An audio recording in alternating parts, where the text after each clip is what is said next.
Assalamualaikum warahmatullahi wabarakatuh. Perkenalkan, kami dari kelompok 4 akan mempresentasikan materi yang berjudul Pancasila sebagai Sejarah Perjuangan Bangsa. Perkenalkan, nama saya Nur Hanifah, NIM 211040009. Baik, saya akan memulai materi. Nilai-nilai Pancasila telah ada pada bangsa Indonesia sejak zaman dahulu kala, bahkan sebelum bangsa Indonesia mendirikan negara. Proses terbentuknya negara Indonesia melalui proses sejarah yang cukup panjang, mulai dari munculnya kerajaan-kerajaan di Nusantara hingga diproklamasikannya kemerdekaan Indonesia. Nah, saya akan menjelaskan tentang keberadaan nilai-nilai Pancasila sebagai sejarah perjuangan bangsa yang telah ada pada bangsa Indonesia sebelum kemerdekaan. Yang pertama, ada zaman Kerajaan Kutai. Pada zaman Kerajaan Kutai, masyarakat Kutai sudah mulai menampilkan nilai-nilai politik, sosial, dan ketuhanan. Yang kedua, ada zaman Kerajaan Sriwijaya. Pada zaman Kerajaan Sriwijaya ini telah tercermin cita-cita tentang kesejahteraan bersama di dalam suatu negara yang berbunyi Marfuat Venua Sriwijaya Sidayara Subika, yang artinya cita-cita negara yang adil dan makmur. Yang ketiga, kerajaan sebelum Kerajaan Majapahit. Nah, pada zaman ini Raja Airlangga sudah menerapkan kepada rakyatnya sikap toleransi dalam beragama dan nilai-nilai kemanusiaan. Yang keempat, zaman Kerajaan Majapahit. Pada zaman ini, Sumpah Palapa atau Gajah Mada berisi tentang cita-cita untuk mempersatukan seluruh Nusantara.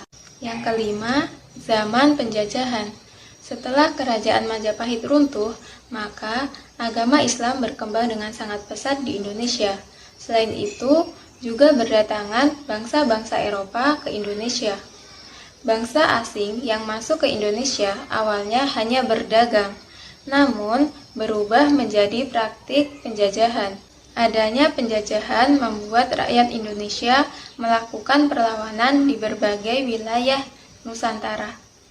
Perkenalkan, saya Mutiana, nomor induk mahasiswa 211040013. Kebangkitan nasional. Pada masa ini, banyak berdiri gerakan-gerakan nasional untuk mewujudkan suatu bangsa yang memiliki kehormatan akan kemerdekaan dan kekuatannya sendiri. Zaman penjajahan Jepang. Jepang menjanjikan kemerdekaan tanpa syarat kepada bangsa Indonesia. Bahkan, untuk mendapatkan simpati dan dukungan dari bangsa Indonesia, maka sebagai realisasi janji tersebut, maka dibentuklah suatu badan yang bertugas untuk menyelidiki usaha-usaha persiapan kemerdekaan Indonesia, yaitu Badan Penyelidik Usaha-usaha Persiapan Kemerdekaan Indonesia, yaitu BPUPKI. Maksudnya agama-agama besar seperti Hindu, Buddha, Islam. Indonesia menandai dimulainya kehidupan beragama pada masyarakat. Bagaimana agama merubah kehidupan pada pandangan masyarakat dapat dilihat pada sistem sosial ekonominya. Penyelenggaraan perdagangan di kota-kota menimbulkan komunitas terbuka, sehingga terjadi mobilitas sosial baik horizontal maupun vertikal, serta perubahan gaya hidup dan nilai-nilai. Tidak lama kemudian, Islam masuk di Indonesia dan menguasai perdagangan internasional. Di lain pihak, kekuasaan pusat dengan agama Hindu-Buddha mengalami kemerosotan kebersamaan yang disintegrasi politik dengan degenerasi kultural. Akibat terciptanya kondisi yang baik bagi suatu perubahan dalam politik, juga kemudian lahir kerajaan-kerajaan Islam.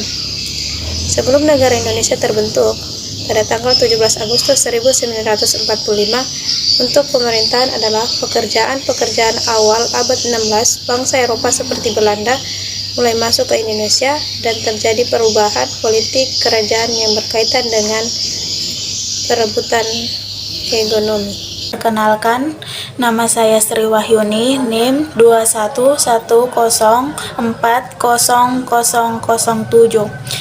Kontak dengan bangsa Eropa telah membawa perubahan-perubahan dalam pandangan masyarakat, yaitu dengan masuknya paham-paham baru seperti liberalisme, demokrasi, nasionalisme, hingga sampai akhirnya Indonesia dapat menumbuhkan jiwa nasional dan bersatu untuk merdeka. Sebagai tindak lanjut dari janji Kaisar Hirohito yang akan memberikan kemerdekaan kepada bangsa Indonesia, maka dibentuklah suatu badan yang bertugas menyelidiki usaha-usaha persiapan kemerdekaan Indonesia yang dikenal dengan nama BPUPKI.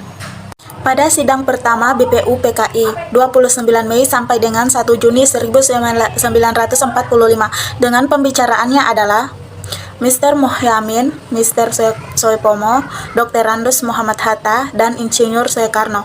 Mereka semua berpidato guna membahas tentang rancangan usulan dasar negara.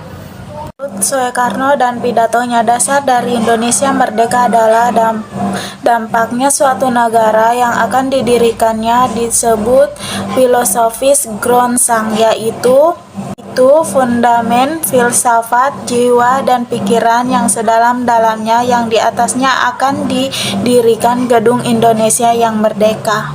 Selanjutnya, Insinyur Soekarno mengusulkan bahwa dasar bagi Indonesia merdeka itu disebut Pancasila, yaitu kebangsaan, kemanusiaan, musyawarah, mufakat perwakilan, kesejahteraan sosial, ketuhanan yang berkebudayaan.